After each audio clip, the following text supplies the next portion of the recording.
Hello everyone, welcome to Sanmarga classes. ನಾವು LPA ಜೀವದ ಮೂಲ ಘಟಕ ಪಾಠದ ಪ್ರಶ್ನೆ ಉತ್ತರಗಳನ್ನು ವಿವರಿಸುತ್ತಿದ್ದೇನೆ. ಪ್ರಶ್ನೆ 31.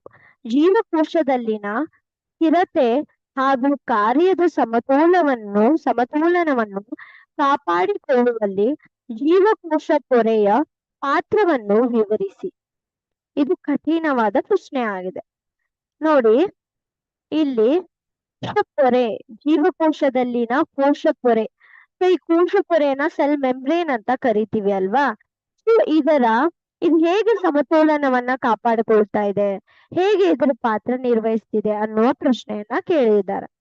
ಇದು ಹೇಗೆ ನಿರ್ವಹಿಸ್ತಿದೆ ನೋಡಿ, ಕೋಶಪೊರೆಯ ಒಳಗೆ ಮತ್ತೆ ಚಲನೆಯನ್ನು ನಿಯಂತ್ರಿಸುತ್ತದೆ. ಅಂದ್ರೆ ತನಗೆ ಅವಶ್ಯಕತೆ ಇರುವ ವಸ್ತುಗಳನ್ನ ಮಾತ್ರ ಒಳಗೆ ಕರ್ಕೊಳ್ಳುತ್ತೆ, ಬೇಡವಾದ ವಸ್ತುಗಳನ್ನ ಇದು ಒಳಗೆ ಕರ್ಕೊಳ್ಳಲ್ಲ.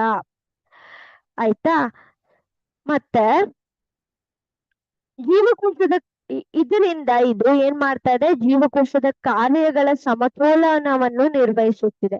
ಸೊ ಯಾವ ಕಾರ್ಯಕ್ಕೆ ಯಾವ ವಸ್ತುಗಳು ಬೇಕು, ಯಾವ ಟೈಮಿಗೆ ಯಾವ ಈ ನೀರಿನ ಅವಶ್ಯಕತೆ ಇದೆಯೋ, ಯಾವ ಕಣಗಳ ಅವಶ್ಯಕತೆ ಇದೆಯೋ, ಮಾಲಿಕ್ಯೂಲ್ಗಳ ಅವಶ್ಯಕತೆ ಇದೆ, ಅವಾಗ ಮಾತ್ರ ಇದನ್ನ ತೆಗೆದುಕೊಳ್ಳುವುದರಿಂದ ಈ ಸಮತೋಲನವನ್ನು ಇದು ಕಂಡುಕೊಳ್ತಾ ಇದೆ. ಮತ್ತು ರಚನಾತ್ಮಕ ಅಂದ್ರೆ ಏನು, ಈ ಪೊರೆ ಇರುವುದರಿಂದ ಇದಕ್ಕೆ ಸರಿಯಾದ ಒಂದು ರಚನೆ ಇದೆ.